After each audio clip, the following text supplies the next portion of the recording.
Yes. And your point about kids having grandiose goals, I think of goals as a lighthouse. You're in the ocean. It's a direction for you to go in. Right. The thing is, the closer you get to the lighthouse, the more details you can see. And then you realize, oh, it doesn't look like the way I thought it was going to look. But you're already in the right general direction. And that's the point of the goal. So when I speak at schools, I talk about goal setting, and I tell every student, I ask them, if you have a goal, raise your hands. And I tell them, I hope they all fail at their goals the first try. Because if they can fail their goals the first try, congratulations, they're setting them wrong. A goal you can accomplish on the first try is not called a goal. That's called a to-do list. String a bunch of those bad boys together, you got yourself a goal. Hello and welcome to the Disrupt the Everyday podcast. We're here to help you navigate life while disrupting the status quo. Our discussions cover a number of topics relevant to everyday life. We discuss everything from relationships to entrepreneurship. We also engage in some difficult but important conversations. And now, here are your hosts, Brian and Tanya Hamilton. Welcome to another episode of the Disrupt the Everyday podcast. Today, we are joined by Cam F. Awesome. Cam, thanks for joining us today. No, we appreciate you coming on. Now, Cam, we want to start by just getting to know you a bit more. So we'll start by asking, who is Cam Awesome? I would say I wouldn't know. It's Cam F. Awesome. You got to stress the F, man. like if someone said Samuel Jackson, it sounds weird, right? Same true. concept. The Cam F. Awesome. Who's Cam F. Awesome? I figured out if you don't take life seriously, life doesn't have to be serious. Cam F. Awesome is a dude. Yeah, he's a dude. All right. So Cam, so I know you weren't always Cam F. Awesome. I guess legally, if I remember correctly, you were named after, you were a junior, so you were Lenroy Cameron Thompson Jr., right? Yeah, I was named after my dad. But to not get us confused, they call me by my middle name. Why they didn't just call me Junior? No clue. So everyone knows me as Cam. In school, everyone calls me Cam. The teacher would call me Cam, but on like report cards or news or anything, it would have to say Lenroy. And when I started to fight, everyone knew me as Cam. So if you came to the fight to see Cam, no one knew me as Lenroy. So in 2012, I got suspended and kicked off the Olympic team and had basically a fifth life crisis. No, I guess it was a quarter life crisis. That's 25. I like to think I'm going to live to about 100. So that's the way. Side note, I'm 34, right? So this hit me yesterday. It has nothing to do with who I am or whatever, but I'm 34.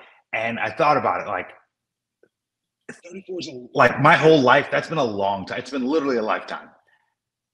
And if I'm going to live to 100, like a healthy 100, what after that doesn't count, but I have twice more of what I've already done left.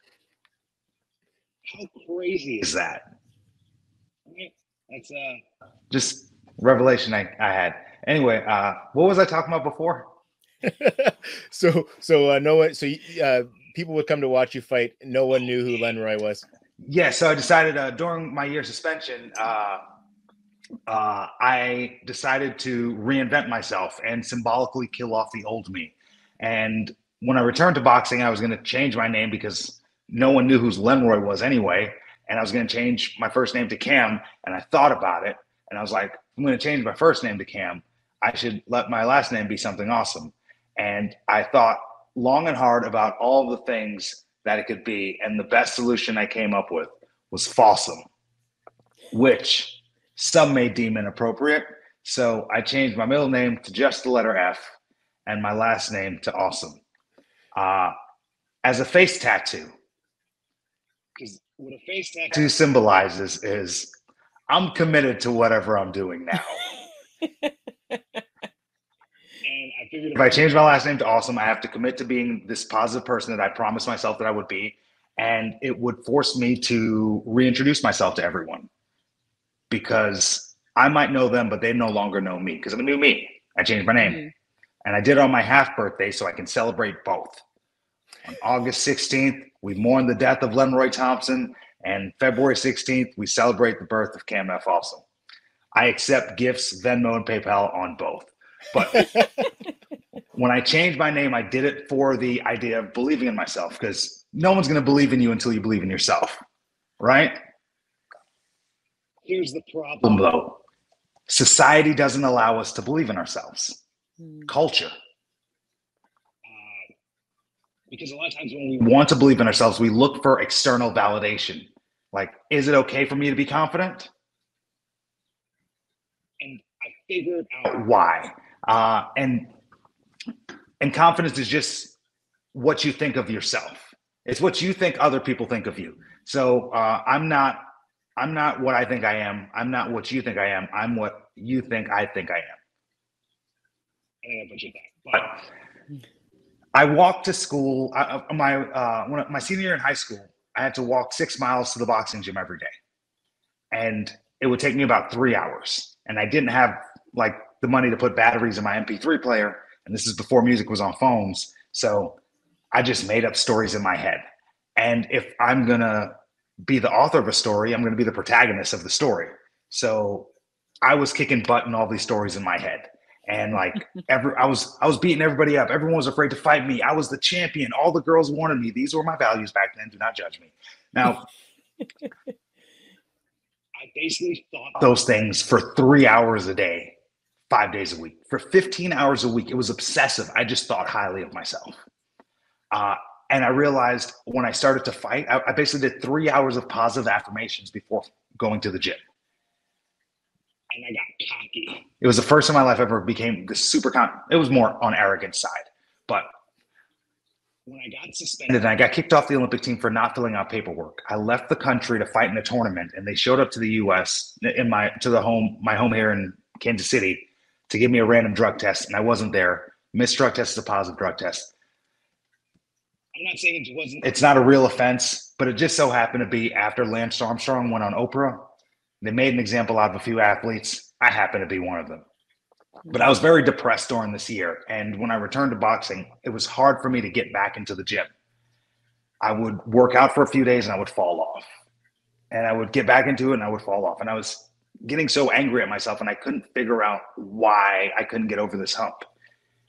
And I thought back to the difference between Cam in 2012 and Cam who was walking to the gym every day. One of us liked me. And I thought about how often do we say nice things to ourselves? Brian, what would happen if your children decided to speak to you the way you sometimes speak to yourself? Yeah, it wouldn't necessarily. Well, there'd probably be some consequences for my children mixed in there. What are the consequences for you? You just feel bad about yourself. Right. So I realized when I was 17, I got cocky and I got arrogant. And then in 2012, I was on the complete opposite side. The pendulum had swung. And I realized I much rather err on the side of cocky than lack of confidence. Because whether you think you can or you think you can't, you're right. Why would I ever think I can't? I've got the answer to that. And you're not going to like it. So before I share this, I just want to share, I don't want everyone to agree with me. I just want to I want to challenge ideas. If I said everything that you agreed with, then why would you even listen to me? So here to challenge conventional way of thinking. And this is what hit me in 2012. And maybe in a year or two, when I start saying this out loud a little more, I can massage it better and it'll be a little more pretty, but it's gonna be a little chunky if I explain. Okay. So you guys have 4 beautiful children upstairs. I'm assuming they're beautiful, okay? You guys are 2 beautiful people, so I assume they're beautiful as well. Now, values that we instill in our children, or the values that was instilled in us. One of them being humility, being humble, correct? Mm-hmm. Correct. And we believe words are powerful. Right. And it's hard to see when you've been socially conditioned, right? Mm-hmm. Especially when you're in it. Now, if we can just remove ourselves from our social conditioning and realize that words are powerful, could one of you take out your phones and look up a definition for me? Oh, yeah, for my sure. My phone's upstairs. Mine's right here, so we're good. Look up the definition of humble and just read me the first definition. Once I realized this, it changed the way I looked at life. Okay, so the first definition, having or showing a modest or low estimate of one's own importance. Okay, now, is this a quality that you would want to bestow on your children? No. Okay, maybe that's a fluke. Read me the second definition. Okay, second definition, of low social, administrative, or political rank. Is that something you would like to bestow on your children? No. Also no. Let's go for a third one. Maybe those two were flukes. Okay, so the third one here, of a thing of modest pretensions or dimensions. Okay, that one's less cute. But you get the point. It's not actually a positive trait. And if you look at the Latin root word of it, it means lowly. Now, I will take a second to acknowledge I want to respect everyone's beliefs, and being humble in the eye of the Lord, that's important. Question for you guys. Are either one of you the Lord? No. Why would I ever be humble around you? But we're taught to not celebrate our wins. We're taught to be small. We're taught to put a ceiling on ourselves because we don't want other people to feel bad. But if you condition yourself to be in a ceiling, when the ceiling's removed, you're never going to go any further. There's some experiment. I've never done it. I've never actually looked into it, but it's kind of the cute TikTok things that you see, and I'll share it. They had, I believe, fruit flies in a jar, and then they put a lid on it for a whole generation, and then they removed the lid, and then they could go up higher if they wanted to, but none of them would go any higher than that lid was, generation after generation. It's like a mental block we put on ourselves.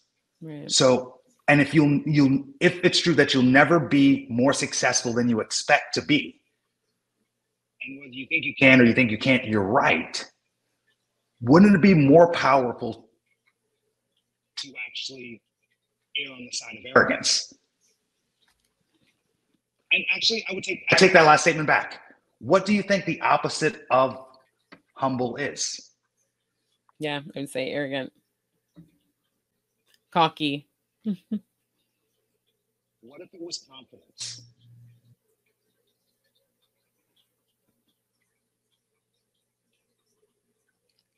Yeah, there's nothing wrong with being confident. No, but we look at being humble as a positive attribute. So therefore, when you look for the opposite of that, you have to think of something bad. Confidence isn't bad. And I'm not saying that humility is bad. I'm just saying it's not beneficial if you're trying to grow, if you're trying to reach goals, if you're trying to become a greater version of yourself. It makes it difficult. It's counterintuitive. We understand words are powerful, but we've been conditioned. We're in a Christian nation, and we're taught to be humble. It's a part of our culture. We're taught not to celebrate after we win. And even though I see some of those things as important, we have to make sure we separate that from the way we're living in our real lives. And it's interesting because it's like trying to find that happy medium, right? Where like even going back to kids, and like you don't want them to dull down all their achievements, but then you also don't want them being like so extreme to the point where people are like, oh my goodness, right? So Wait. Why? And I guess it's because socially, it's that person is being cocky. That person is showing everything, right? Like when it comes to adults and like, their successes, you automatically think in society, okay, oh, what does that person have to prove, right? There's just so many different views I think society as a whole has on being that extreme level. Yeah, and I battled with this as well. We're speaking to insecurities. So I'm awesome, right? I'm here. This is where I think. If you think you're here, you're uncomfortable with my awesomeness or my cockiness. You want me to come down to you. Mm-hmm. I can't do that. I apologize. Right. I want you to come up to me. Hey, I think I'm awesome, but guess what? I think you're awesome too. Right. That I agree with. Yeah. Of greatness. So when we think about it, we don't want insecure people to feel any further insecure. So we limit ourselves. Mm. There's some people in our lives that we don't share good news with. Yeah. Yeah. Oh, for sure. You definitely have the people that you can be like, you can go and share if you get a raise, you get a new job, you're going on a vacation, and other people it's like, oh yeah, and you're not gonna, because and sometimes you're in that environment and it just almost feels awkward, right? Because that forced congratulations or that forced I'm excited for you, and that that's not really the case, right? So I think as you grow as an individual, you do get to the point where it's like who your true supporters are, and who you can share these wins with, right? Yes, exactly. Now, I don't advocate for anyone change their last name to awesome. I'm just a little more dramatic. But what you're speaking about is, once you start to realize this, when do you start to shake off that dead skin, those people that aren't as happy for you, because those people don't deserve your energy. When do you break those ties? I think one of the cool things about changing your name, and of course I'm not advocating for anybody to change their name, but if your children are listening, they only have to be 18 and they can change it to anything they want. But one of the important things when you do change your name is, when does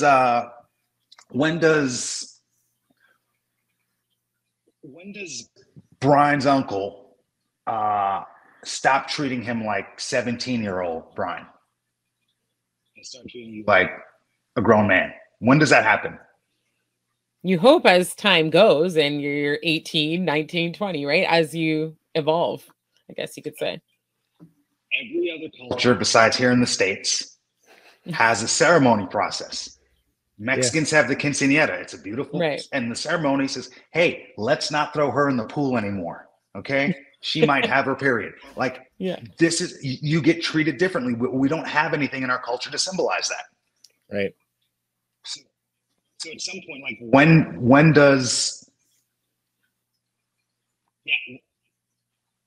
you get to graduate into that person? And when is it stated? It's usually after a blow up happens.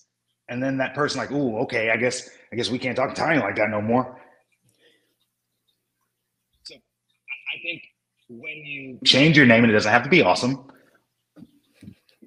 you kind of get to redefine your boundaries as a person. Mm-hmm. But again, it's not even necessary to do. You can do it without changing your name. You just have to make that conscious decision. Yeah. Well, and, with that, making that decision, it's like you at one point walked 3 hours a day just to get to the gym, right? Just to get to the boxing gym. So at some point, you fell in love enough with boxing to be able to want to even do that. Then you set yourself a goal to make sure that you follow through with this three hours a day, right? And then obviously things happen. You got to that point where even working out more than 3 days in a row was hard. So I guess my question would be like, what made you get to that point as a teenager where you were willing to give up so much of life, right? Everybody thinks just like the basics of teenage, like what made you get to that point where you were willing to, I guess, sacrifice so many things? I figured out how calories worked when I was 14, and after I figured out how calories worked, something clicked in my brain, and I realized that I could do anything in life, and anyone could do anything in life. So I was overweight, and I wasn't good enough to make a team. I'm very uncoordinated, and it was competitive. So I never made any teams. And the only way to lose weight is making a team. And I really wanted a girlfriend because that's, of course, like one of my values. And I'm an insecure 14-year-old boy, and I want attention. So I couldn't make the team to lose weight. And I was in class one day, and the teacher was talking about calories. She said, everyone has you burn about 2,000 a day. And if you burn more calories than you consume, you will lose weight. And I saw that equation as 1 + 2 = 3. In this equation, I am 1. You should always be 1 in your own equation. You should always be your own number 1. No one's going to believe in you until you believe in yourself. Right. Absolutely. In this equation, number 3 is your goal. 1 + 2 = 3. 3 is the goal. For me, 3 was losing weight. And I figured out if I burn more calories than I consume, I'll lose weight. So me burning more calories equals losing weight. With that information, I started to rollerblade every morning before school. I wasn't the coolest kid, okay? But I did it morning after morning after morning after morning after morning after morning after morning. I did it 6 mornings in a row. And no one stopped me and said, hey, Cam, you're looking great. I can tell you're losing weight. Keep it up. And I remember after that first week thinking it was a waste of time. But then I looked at the equation and I was like, math works. If I eventually just keep doing this, it will work. And I had nothing else to lose. So I did it for about 2 months. And after about 2 months, people started to say, oh, look at Cam. He thinks he's skinny. And I realized it worked. And I didn't know what delayed gratification was, but that was my first encounter with it. So I joined the boxing gym, not to become a boxer, but to burn more calories. So when I joined the gym, I said, I don't want to learn how to box. I'm just here to jump rope and hit the bag. And that's why I box today the way I do, because I taught myself. But I was in the gym so often to burn the calories, and I started losing weight, and I got addicted to progress. The coach was like, hey, you're in better shape than everyone else. Do you want to spar? And I was like, oh, my mom's not going to let me. And everyone laughed. And I was like, I'm joking. I'll get my mouthpiece.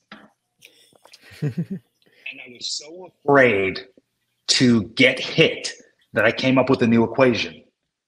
1 + 2 = 3. Me plus not getting hit equals winning. And now 1 + 2 = 3. Me and winning. Number 3 is winning. Number 2, I call it number 2 because it's the crappy part of the job. It's the actual hard work. It's the running. It's the training. It's the sparring. It's the being sore. If I'm willing to do 2, now I can do 2 while I'm sad. I can do it while I'm happy. I can do it while I'm bored. I can do it while I'm hungry. But it needs to get done. So in this equation, your emotion has nothing to do with it. Of course, you can have your emotion. You can do it while you cry. But 2 needs to get done. And I understood that in boxing. So the reason why I was able to give up my life, because in my head, I was like, I never even wanted to be a boxer. That's why I never wanted to turn pro. My thought was, within the first month of boxing, I was like, oh, I can be the number 1 boxer in the country pretty easy with this formula. And I had never made a sport team before, but that's how confident I was in this formula. And after I won my first national championship, within 2 years of boxing, I was the number 1 boxer in the country. A light switch went in my head. I had the chance to go to college or box. So I filled out the FAFSA form. So I got $2,000 for books. And I was like, should I buy the books or should I just drop out? So I didn't go to class, and I eventually got withdrew out of all that. And because it was like, hey, do you want to go take your finals or do you want to go represent the US in Italy? Yeah, I'm going to Italy. So after I won my first national championship, a light bulb went off in my head. If I have a national championship and you have a marketing degree, a 4-year marketing degree, and we go for the same job, who do you think is going to get it? Well, it's going to depend on who's looking at the resume, but a lot of people tend to favor athletes if they have those significant achievements, for sure. Yeah, I know the culture we live in. Now, after I won my 4th national championship, who do you think is going to get that job? Yeah, it's going to be you over the marketing degree. So I collected a bunch of them because I realized if I collected a bunch of these, I'd be able to use my platform for sports to transition into a career of any of my choosing. So my thought process was I was going to go to the Olympics, whether I medal or not, and then use that to build a career for myself after sports.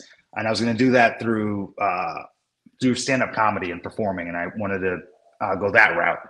But then in 2012, I got suspended and kicked off the Olympic team, and it kind of threw a wrench in my plan. And it made me kind of reevaluate my life and my goals. Fair enough. So after getting kicked off the team, then what was next for you? Well, I realized that I put all my eggs in the boxing basket. I didn't go to school. I didn't have any skills. I didn't have any certifications, any degrees. And I was like, oh, I'm committed. I have to return to boxing. But I was so bitter and so mad that I felt like boxing took everything from me and left me with nothing. That I said when I was going to return, I was going to do it in a dramatic fashion. And I was going to change my name, and I was going to build a personality. I was going to build a brand, and I was going to build a career to be able to transition out after sports into. And I returned to boxing. I won nationals the following year, returned my spot as the captain of the USA national boxing team, and won nationals every year until 2016. Netflix has a documentary about it called Counterpunch, and it kind of documents my story and 2 other boxers. And but I didn't get to go to the, spoiler alert, I didn't get to go to the Rio Games. And after I didn't go to so I won the Olympic trials to represent the US, but I had to win an international competition, and I lost in the finals. And I made a post on Twitter because I remember being in a hotel room in Argentina, and I was like, okay, I need to have a marker to look back at where I am, because I'm not happy right now. Because I put all the eggs in the basket. I'm just as broke as I was in 2012. I just have a bunch more championships, which I realize is kind of useless at this point. So I realized I got into boxing because I thought it would get me into being able to be a performer and get me on TV to have a show. And I realized if that's what I wanted to do, I don't need to be on TV to do it. And it reminded me my favorite boxer ever is a girl named Missy Fitzwater. You'll never hear about her. She's not famous. She's never won anything great, and she's lost a lot. But I've never seen her be a loser. Mm. She's probably lost more than she's won. But I asked her, what's her goal? And I was like, do you want to box for money? And she's like, no, I just want to be a boxer. She won the game. She does what she loves. She might not be the best at it, but the way she looked at that was she's getting to do the thing she loves. She doesn't care if she wins or not. Every time she loses, she's like, oh, I guess I got to go work on this and do that. Just as enthusiastic as before the fight. And I'm like, oh, that's how you win. You just play the same game. You change the goalpost and you just dominate. So what I decided to do was, instead of performing at comedy clubs, I was just going to perform at schools. I want to be a performer. So I started to do stand-up comedy at schools. I do an hour comedy show, and all the jokes have morals and messages attached to it. I speak about resilience. I speak about hardships. I speak about gratitude, acceptance, cultural communication. And I basically do a stand-up in a motivational humor in a fun way for students. I still get to perform. I got to perform at Gotham Comedy Club recently, but I'm just like Missy. I'm living my dream. I'm not getting to perform at Madison Square Garden, but I move the goalpost. Right. And I think we are all capable of doing that in life. Because I know people who are miserable because they're playing basketball professionally in Spain.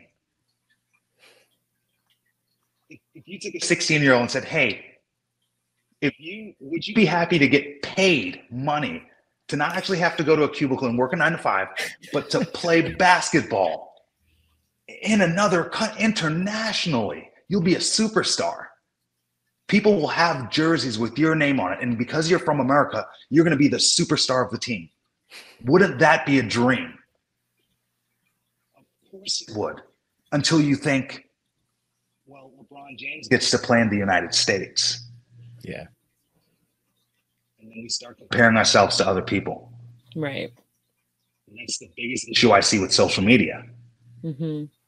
Like growing up on the block, like Brian, what you have to compare yourself with is who had the nicest Huffy on the block, who had the nicest bike. That's your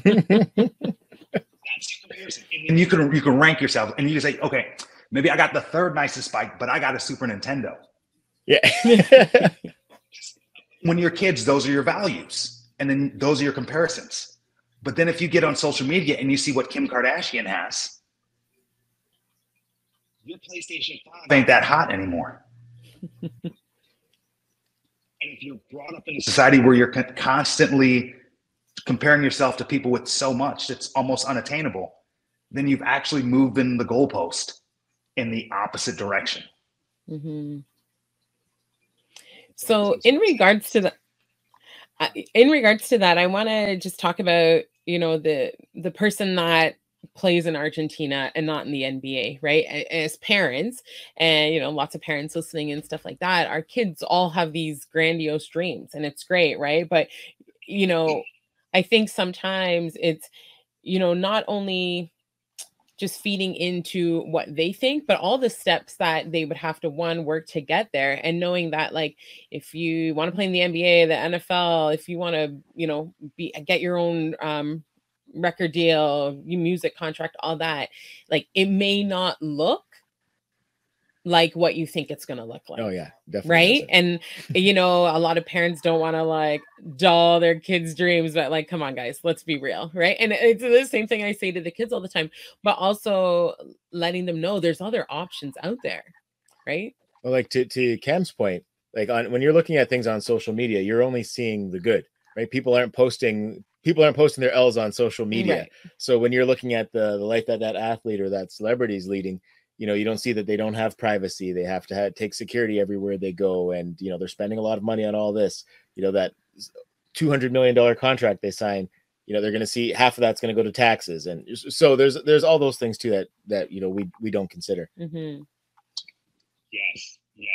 And your point about kids having grandiose goals, I think of goals as a lighthouse. You're in the ocean. It's a direction for you to go in. Right. The thing is, the closer you get to the lighthouse, the more details you can see. And then you realize, oh, it doesn't look like the way I thought it was going to look. But you're already in the right general direction. And that's the point of the goal. So when I speak at schools, I talk about goal setting, and I tell every student, I ask them, if you have a goal, raise your hands. And I tell them, I hope they all fail at their goals the first try. Because if they can fail their goals the first try, congratulations, they're setting them wrong. A goal you can accomplish on the first try is not called a goal. That's called a to-do list.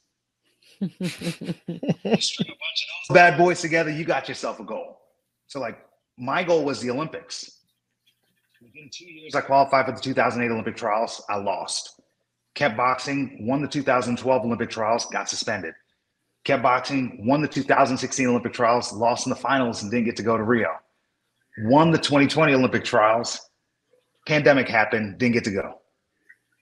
So 16 years I've been going after the same goal and I fell short. My goal was the Olympics. That was the lighthouse. Right?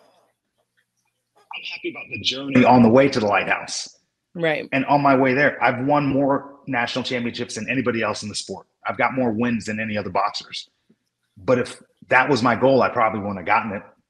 Mm-hmm.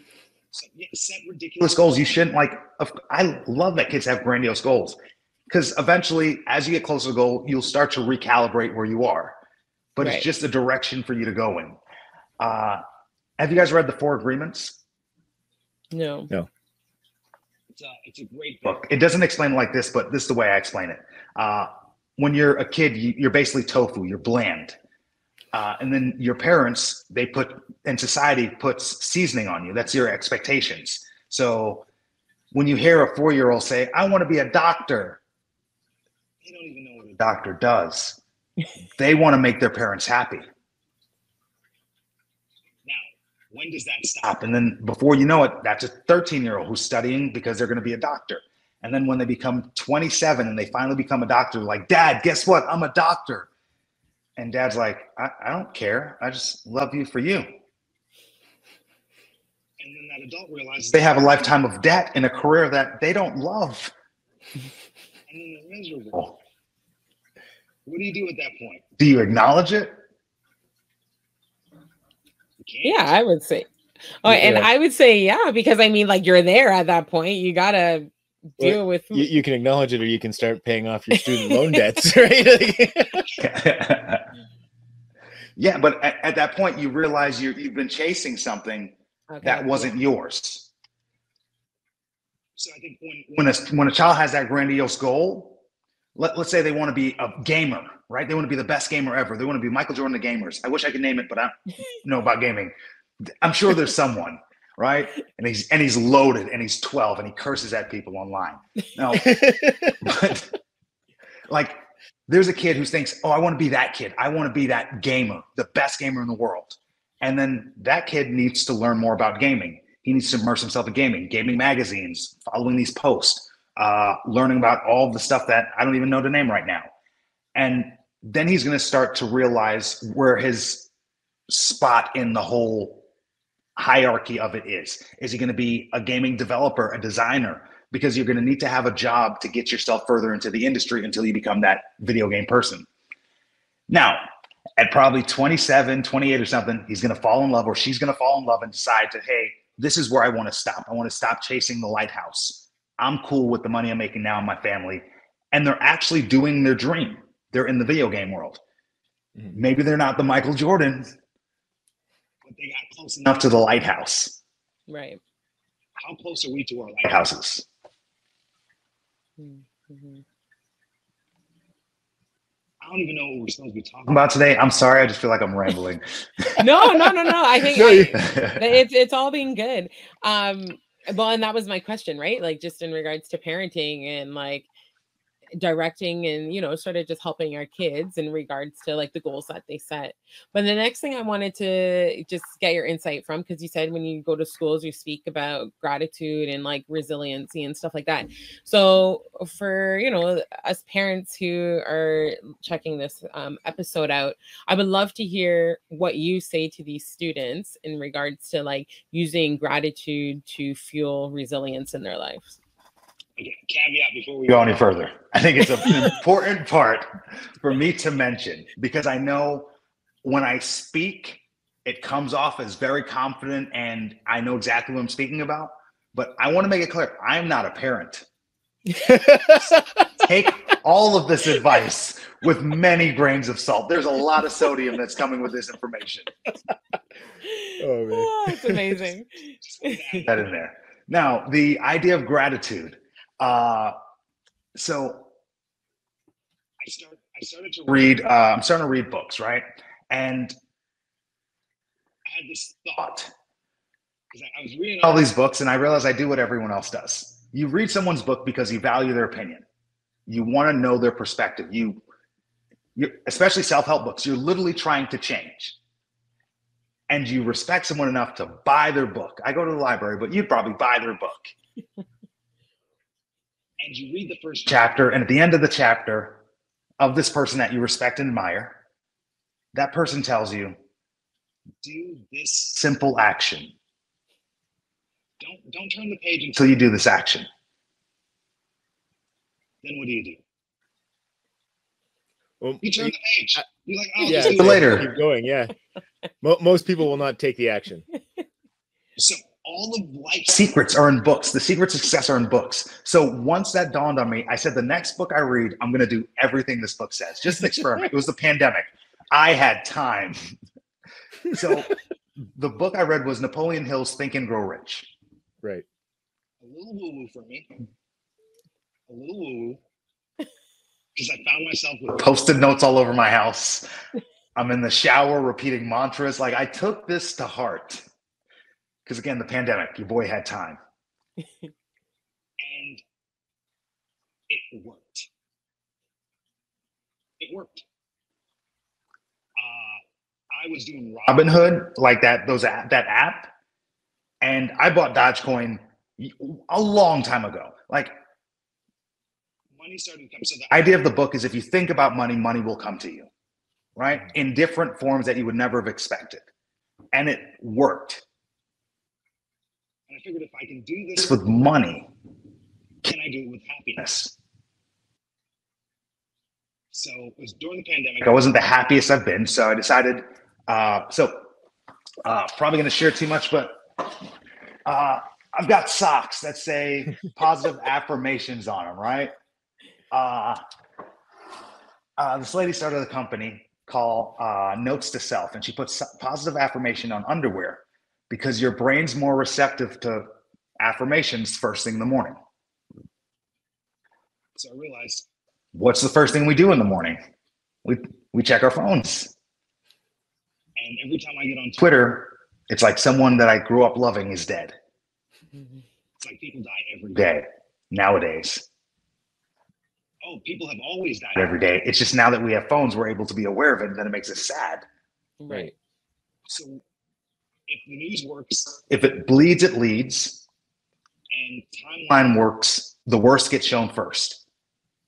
So we wake up and we start just reading negative things. So I decided, before I look at my phone every morning, I put my phone on Do Not Disturb. Your alarm clock will still work. Trust in it. I write a list of 10 things I'm grateful for. I'm grateful for my house. I'm grateful for my car. I'm grateful for my washer. I'm grateful for my dryer. Those are two different things. You can be grateful for everything. 10 things every morning. I don't repeat anything on this list. I'm going to be honest, after about 2 or 3 weeks, it gets increasingly difficult to come up with 10 things. It started to take me 10, 15, 20 minutes to come up with 10 things every morning. And I really wanted to look at my phone. So what I did was, a cheat code I found is, I would look for things to be grateful for throughout my day, store it in my memory, call it delayed gratification, and be able to write my list faster the next morning. I went down the TikTok rabbit hole, and I found out about your RAS, your reticular activating system. Have you heard of this? Yeah, so it's basically the idea of your mind takes in so much information in a day that you have to, and you just see so much that your mind has to filter out certain things so that basically you don't go crazy. But it's like, if you were to, for example, we drive Kias. I never really see Kias around. Once we bought our first Kia, I would see them all the time because they were always there, but you don't notice them until you get that reticular activation system going. Exactly. That's so your brain takes in so much information that your unconscious mind filters it through your RAS and gives your conscious mind what it believes is relevant. And what it believes is relevant is what you're already looking for. So when you leave the grocery store, what car are you looking for? Your own, hopefully. Exactly. So your brain is, those cars have always been there, just like yellow cars are always there. If I start to talk about yellow cars too much, you're going to start seeing them everywhere. Now, those cars were always there. You've always seen them, but your brain has never given you that information because it's not relevant to you. Now, if that's the second you bought a Kia, that started to happen, right? Now, the second I started to wake up every day and look for things to be grateful for in my life, what do you think I started to find? Things to be grateful for. Yeah. There's nothing on this list that wasn't there yesterday. Right. It was just things that I'm able to be aware of. So when I hear the nonsense that happiness is inside you, do you know I've traveled all around the world looking for happiness in different ways and haven't found it. And then realized what it meant by, like, happiness is inside you. Simple practices like this. Now, this is just something I stumbled across, and I'm no brain doctor. I don't even know what you would call a real brain doctor, and I'm sure they don't like being called brain doctors. Like, I'm sure there's so many other tools out there, and I think it's important that we start to expand what we do and break out of our molds. So my 2023 motto is forming new habits. I'm doing things I wouldn't normally do. I'm ordering things I wouldn't normally order. I'm going to movies I wouldn't normally watch. I'm ingesting information I wouldn't normally ingest. Because if I'm doing the same things that I've been doing, I'm going to get the same results.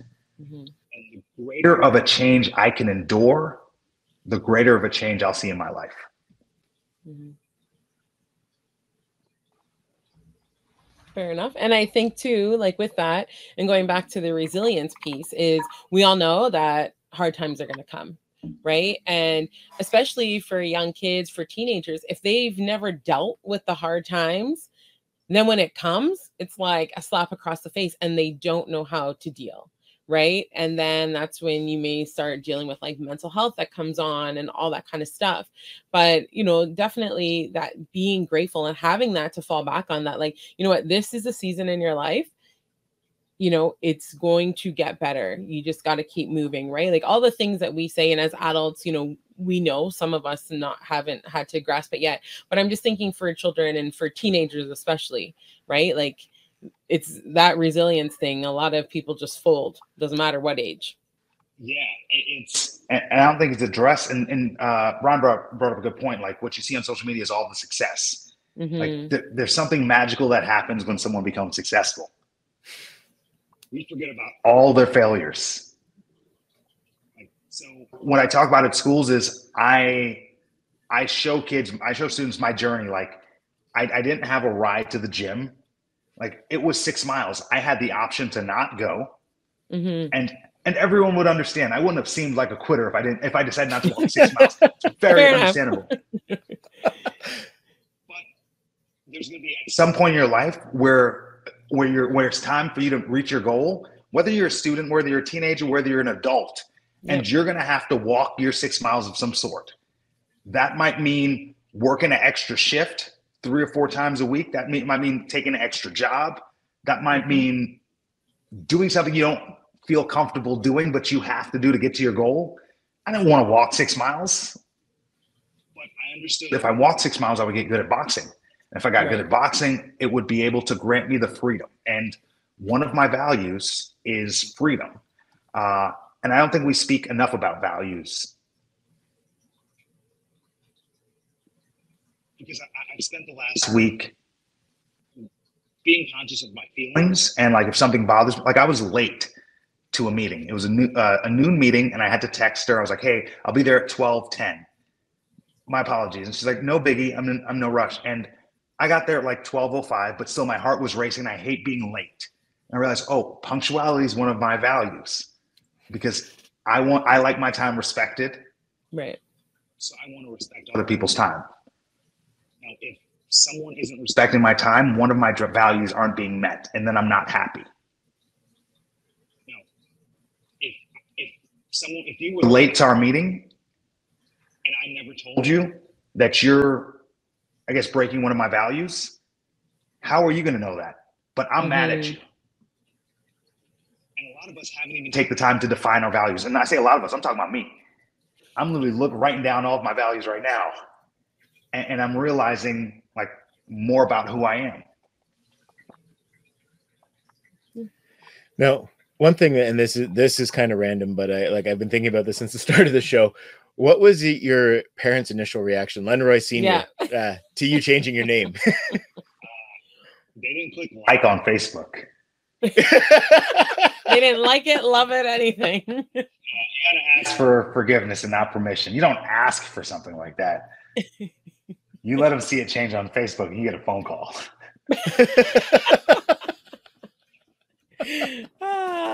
My kids, if you listen to this, you better not try that. You better not tell them. Hey, they're gonna love you no matter what. Oh man. Oh man. No. Oh, one of the things about the gratitude practice that was very beneficial to me, and so I call the gratitude practice 300 Reasons, and I share it at schools. And I call it 300 Reasons because after 30 days, you have 300 reasons why you should wake up on day number 31. Mm-hmm. I've been doing this every day since July 27th of 2021. I haven't run out of things. Every morning I wake up, I write basically a list of 10 things that are going right in my life. I'm grateful for, and then I list something. It takes now, since my RS is just triggered, it takes me 2 or 3 minutes to write 10 things I'm grateful for. Anytime I tell someone that, they're like, well, 10's a lot. And then I say, I bet you can write 10 things that's not going right in your life. Because that's what we're usually looking for. So if you kind of change the way you think, I know it seems like a lot. I go hard in the paint for gratitude. Now, another thing that I do in this list is I don't add anyone's name to this list unless I reach out to them that day out of context and tell them that I appreciate them. No, it could just be an I love you text. Sometimes I send a picture of my, like my friend, I sent her a picture of us having lunch years ago. I was like, hey, love you. Can't wait to have lunch with you again sometime. And the reason why I do this is if I can just write 10 names in my list, every morning I'll just write 10 people I don't really care about. This forces intentionality. Mm-hmm. Now, we all have, Tony, you got your yearbook, right? And I'm sure somewhere in there it says, we're going to be best friends forever. I don't even follow on Facebook. Well, life happens. People move, people get jobs, they get married, they have kids. And you're not beefing with these people. You just don't really talk to them anymore. Yeah. And a lot of them you probably love still. You just don't really think about them. This forced me to think about all the people who's helped me through my life that I wouldn't normally think about. And then I reach out to those people. And I send them a picture of sometimes it's just a gif of a puppy. I love puppies. It just makes someone happy. And when I send someone that picture or that text, I know it brings them joy. That brings me joy. Yeah. They're going to respond. More joy. I've been doing this for almost 2 years now, and I have friends now. They just randomly reach out to me and tell me they love me, or they send me dog gifts. They don't even know why they're doing it. That's how contagious gratitude is. Mm-hmm.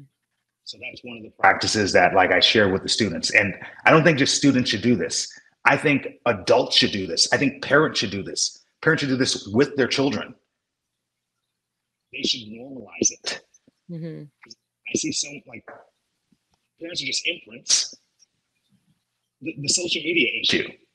And I speak in schools about appropriate social media use and everything. And I don't normally say this to parents. But I would say, hey, look at your screen usage versus your child's screen usage. How much are you reading compared to how much you want them to read? Are you mirroring any of the behaviors you actually want them to do? They're just a little you, aren't they? That forces us to look in the mirror. And of course, a kid can't say that because they can't voice that. They can articulate that, but a lot of times we have to realize that our children are doing what we're doing. So one of the things with vaping, which is a big issue with students, mm-hmm. is vaping. And I haven't found a solution, so I can't speak on it because I refuse to shame addicts. A 14-year-old, the brain is new. Of course you're dumb. Your brain is new. It's just 14 years old. You're not making the greatest decisions. And if everyone's vaping and it's mango flavor and it's fruity flavored, you'll try it. Everyone's trying. It's not a big deal. You cough, ha ha ha.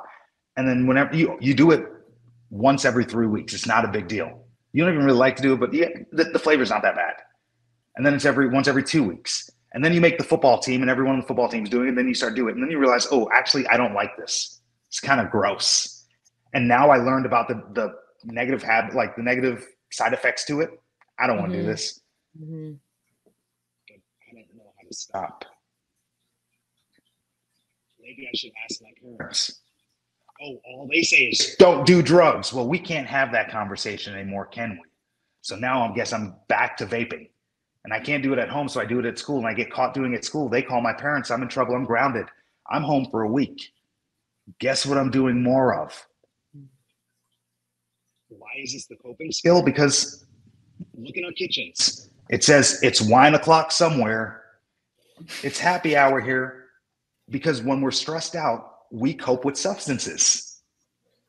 And then our children cope with substances, and then we get confused. So I think it's important to model behaviors like gratitude journals and expressing yourself in other ways than drinking or smoking. But those behaviors need to be modeled. But again, I'm not a parent. No, but it's good information you're sharing. Whenever that time comes, if that's your desire, you'll be good. It looks difficult. So I ain't gonna pretend. I'm from the peanut gallery saying what should and shouldn't be done. It's real easy when I don't. I'm sure it gets real complicated. So I just speak on kind of my perspective and what I kind of wish someone would have told me when I was a kid. So that's kind of like my perspective with things. So yeah. All right. Now, there's a couple of things that just come to mind as we're having this conversation. Number one, you're someone who definitely, maybe I'll say thrives in operating in the extremes. Like when we look at even how you got started in boxing with that really long walk to the gym every day, and then as I've looked at your story, there's some other things that stick out too. Like there's a long stretch where you were living out of a van. Like it was really nicely set up, but you were living out of a van so that you could travel easily and be able to do speaking engagements.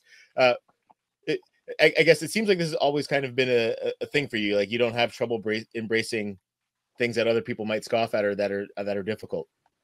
Oh yeah. I was thinking about it recently. I don't think I got invited to enough birthday parties as a kid. I think that's where all this issue, because I realized I was weird, and if I wasn't going to be embraced, like I tried to fit in, I couldn't even try. I wouldn't get invited to parties, so I was just like, screw it. I'm just going to be me, and it's going to rub some people the wrong way, but it's not like they're going to like me anyway. So it allowed me to be unapologetically myself. Now, what also has come with that is the vengeance of wanting to prove everyone wrong. And that's what fueled me. I guess all fuel is explosive. So, I lived in the van for 3 years. So I did my first speaking tour. I was going to speak at high schools. After I didn't go to the 2016 Olympics. A year later, I had my Prius, and I was going to drive around the country for 51 days, speaking at high schools and middle schools. And I totaled my car 3 hours into it. Oh, gosh. And I didn't have enough money to get a rental car for a day and stay in a hotel. So I only had money for one. So I rented a car for 1 day, and I was like, yeah, I'll see you guys tomorrow. Wink. And I kept that car for 51 days. That cost so much money. Like I was literally just trying to book more gigs while I was there just to try to keep up with the cost of the car. Oh, gosh. I ended that trip in the red. Shoot. Some things. The cost of flights, hotels, and rental cars add up. So when I totaled the car, I was driving around the country in my rental. That was way too expensive. And my friend was like, you should buy a van and live down by the river, which is like a Chris Farley skit from Saturday Night Live. I didn't get it. I Googled it. But what that taught me was people could live in vans. I had never considered it. So I took the insurance money and I bought that van. I didn't have air conditioning in that van. That was a struggle van in the beginning. And I show students pictures of the van because they need to see, because when we think about what our goals are going to look like, we think we're going to be in this super fly van with windows, electric seats, all that. Nah, it didn't look like that. It was terrible. I didn't have AC in that van. There's no air conditioning. The first school that opens up is in July in Arizona. Oh, goodness. I'm in a metal box, bro. But I show students that because like that's a part of the struggle. But now you see the van. Now it's like you don't get to see you see the success you don't see when the van didn't have AC, or like I just had the pull-out couch back there. Like, but I thought living in the van, I would be able to get rid of the expense of flights, hotels, and rental cars. And I would be able to speak more often. So for every gig I booked, I spoke for free at one Title I school or after school program. And what that allowed me to do, because I realized in boxing, if I had 100 fights and you had 10 fights and we fought, who do you think will win? Yeah, typically the more experienced fighter. Mm-hmm. So experience makes you better. That's 1 + 2 = 3. If I'm going to be the best boxer, I'm just going to fight more than anyone else. That's why I have over 400 fights. The first 200 fights was tough, but the second 200 was real easy because I'm fighting people with 20, 30 fights. So I took that same approach into the van life. I spoke at 200 schools a year. Wow. When I tell you I'm dope. And speaking at school? It's amazing because I've given over 1,000 assemblies at 1,000 schools around the country. This is what I do, and I'm confident in it. Mm-hmm. And the only reason why I can be confident, do you know who the scariest people in the world are? Middle schoolers. Yeah, I agree. Feelings? I much rather deal with a drunk crowd in Vegas than deal with sober middle schoolers. Adults will laugh to make you feel good about yourself. But them kids don't care about your feelings. No. That's why the greatest feeling in the world is the approval of a middle schooler. Mm-hmm. So like when I do a speech and they want selfies and high fives, that feeling is so great because it's none of them are lying. Yeah. Because when I wasn't good, they told me. Which again, honest feedback. I wouldn't have gotten that feedback from anywhere else, but as adults, we have lost touch with honest feedback. How do we get better if no one could tell us we're not that good? Another problem that I see is the lack of external motivation. You'll notice that when people leave school, whether it's high school or college, wherever they are, they plateau the rest of their lives. Because I'm a grown man and I'm a grown woman. Can't nobody tell me nothing? Exactly. And then no one does, and then you don't improve. So a lot of us, we tell our kids, like, you have kids have their parents, they have coaches, they have professors, they have pastors. But when you become an adult, no one really tells you anything. And you have to find people who are going to keep it real with you. Now, I'm sure y'all can keep it real with each other because after 4 kids, I think y'all told y'all each other everything y'all need to tell each other. But outside of that, you got to have people who keep it real with you. Mm-hmm. Yep. No, absolutely you do. Now, Cam, I just want to give you the opportunity to just kind of share like anything that you're working on, how we can connect with you. I know it's real easy. If we go to Cam F Awesome on Instagram, Twitter, or TikTok, we're going to find you there. And, again, you've made things really easy. I'm sure choosing the name that you chose made it easy to get all those those handles. Your website as well, camfawesome.com. What can we look forward to in the future? So I'm currently on about a 6-month speaking tour. I'm in Dallas right now. I started on January 1st and speaking at high schools and middle schools about having an attitude of gratitude, living above par.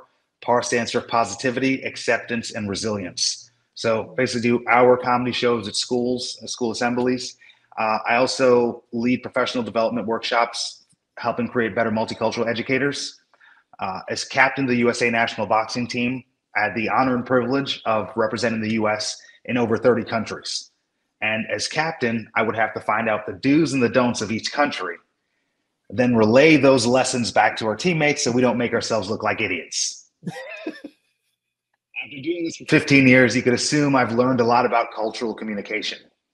And I share these lessons to educators because 78% of educators are white females. Our students aren't. So different students have different values. Some students are louder culturally. How do you deal with that? So I speak on that in educators. I also speak on cultural communication in the workplace because those issues still arise when we're adults. Because adults are just children that can drive. That's very true. Okay, one last thing I wanted to ask you about as well. With again, you talked about all the giving all the presentations at assemblies, and the different schools. Now, again, we kind of quickly glanced over the fact that you've been involved with stand-up comedy. How did that come to be? So the reason why I joined boxing, like in 2008 when I fought my first national championship, they give you a form to fill out: height, weight, reach, hometown. The last question is, what do you want out of boxing? Some people put championship belt, Olympic gold medal, millions of dollars. I put to be a good role model and have my own TV show. It's weirdly still on the website. That I thought I would go into boxing, I would win a bunch of stuff, I would do a crazy interview, and an agent would say, that kid's got talent. And then he'd let me be on Nickelodeon because I just wanted to be on the couch. Remember the orange couch on Saturday nights? That's why I did the boxing thing. And then in 2012, when I got suspended, I realized I can't box, and I wanted to do the performing thing, and I just moved the goalposts. Instead of trying to be on Nickelodeon, I was like, I'm just gonna do stand-up. And I was doing stand-up for a while, and I realized the most you make is $40 in the bar tab, and I don't really drink, so I was a broke athlete for long enough, and I was like, not gonna do this as a comic. Yeah. So I started to blend. I started to create the genre of motivational humor. So I took my stand-up comedy and I add a message to it, which makes comedy a little bit harder. But I've developed a style or a genre of speaking that kind of encompasses humor as well as having a relevant message, and it allows me to perform and do what I want and live my dream. I just moved the goalpost. There you go. So you said you kind of shifted gears from that. How long did you actually do stand-up comedy for? I'm still doing it. Okay. I started in 2012, and I just last week I went to New York City and I did 5 shows in Manhattan. I got to perform in Gotham, which was like pretty cool for me. It was just a Sunday night show. It wasn't a big deal, but I got a tape from it, and it'll help me book some more gigs.